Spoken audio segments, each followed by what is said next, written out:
Alright guys, hopefully this is working for you. Hopefully you cross multiplied. This is a really good practice for some Algebra 1 and Algebra 2 concepts. When you're multiplying across here, you got to do some FOIL.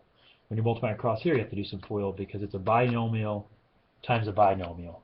And usually when you do a binomial times a binomial, you get a trinomial. So cross multiply here, hopefully you got a couple of trinomials. X times x is x squared. X times 2 is 2x. X times 1 is 1x. Those can combine and get you 3x. And then, of course, 1 times 2. In other words, both of these terms times both of these. And hopefully that makes sense for the product of these two. Going the other way, x times x, x squared. You're going to get negative 3x here. You'll get negative 4x if you multiply the outsides. Negative 3x and negative 4x would combine and give you negative 7x. And the last one is the negative 3 times the negative 4, which of course is positive 12. So hopefully the product, those two products make sense. This is a nice one. You'll notice that it looks like you might have to factor here because you have the x squareds. You can cancel those out though. You can subtract on both sides and they go away, so you don't have to worry about that. And then of course you can add the 7x over here and get 10x.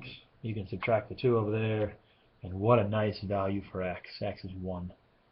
I would always plug it back in and check it. If you plug it in here, you get 2 over negative 2. So 2 over negative 2, this is going to simplify to negative 1. Plug it in here, you get negative 3 over positive 3. Negative 3 over positive 3 simplifies to negative 1. I would just verify that. This other one is a little bit messier. It's a binomial times a monomial, so 6y minus 18. And then y times y is y squared minus 5y. So we're really working on a lot of algebra 1, algebra 2 skills here, just cross multiplying and simplifying from there. This one you'll have to factor. Subtract the 6y over, add the 18 over, and hopefully you end up with 0 on the right side. It does factor, a little easier than that previous one. Factors of 18 would be 9 and 2, and it looks like they're both going to be negative. And if y minus 2 and y minus 9 are your two products on there, y would either be 2 or positive 9. If you plug them back in up here, they're going to both work. So they're both valid answers on there. There's no geometry application. What will happen later in the chapter is these will be like side lengths of a triangle, and you'll have to set this proportion up. Like this could be, maybe this is the hypotenuse and this is the short leg. This is the hypotenuse and this is the short leg, and you've got to be able to set up that proportion on your own and then solve it. So we're going to add sort of steps in the beginning, geometry steps in the beginning. So just trying to make sure you've got these skills before we go too far.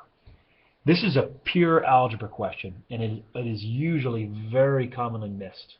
The big thing is order matters when you answer this. I'm not asking for the ratio of x to y. I'm asking for the ratio of y to x. And it usually looks like an easy question. You get this equation and go, well, an equation is a ratio, kind of. Think about what it means to say a ratio of y to x, and how would you write a ratio of y to x? Most people say, oh, y colon x. That's one way to write it. Think about another way to write it would be y over x, as a fraction. What this question is really asking you to do, hopefully that shows up on your screen, is to solve this equation and to get y over x on one side of the equation. In other words, y is on the right side. We want to get that y divided by x. So you could divide both sides by x. X would cancel on this side, and you'd have y over x on this side. At the same time, I don't want the 14 here. I want to get just y on this side of the equation with x underneath it. So I'm going to divide both sides by 14. You're going to see me kind of do two things at once here. There's my divide by x step. The x's would cancel. You'd have just 21. Here I've got y over x. I like that, but I want to get rid of the 14. So I'm going to throw a 14 under there.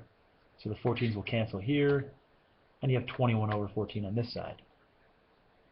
And all it is from there is just you reduce that equation, and you've got your answer. 14s cancel. I've got y to x as a ratio. And then 21 over 14 would just reduce to divide them both by 7. And you can reduce that.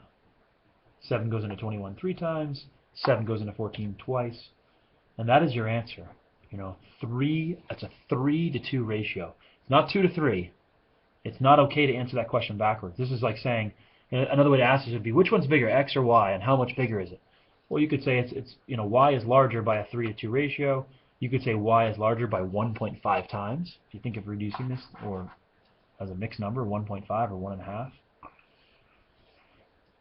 And then the follow-up question on this, find the ratio of x squared to y squared. So take this answer, basically just square it, but be conscious of order.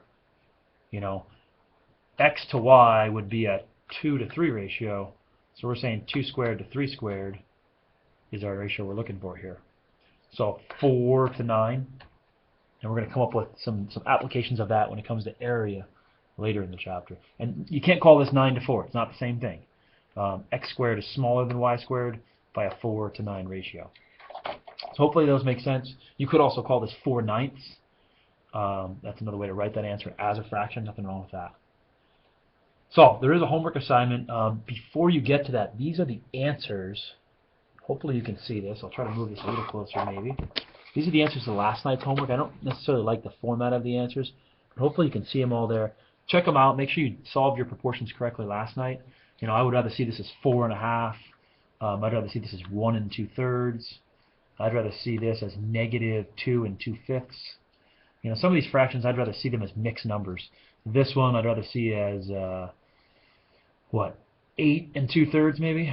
So I prefer to see an improper fraction or a mixed number instead of an improper fraction for most of these. This one 2.5 would be, I think, a more common way of writing that for me.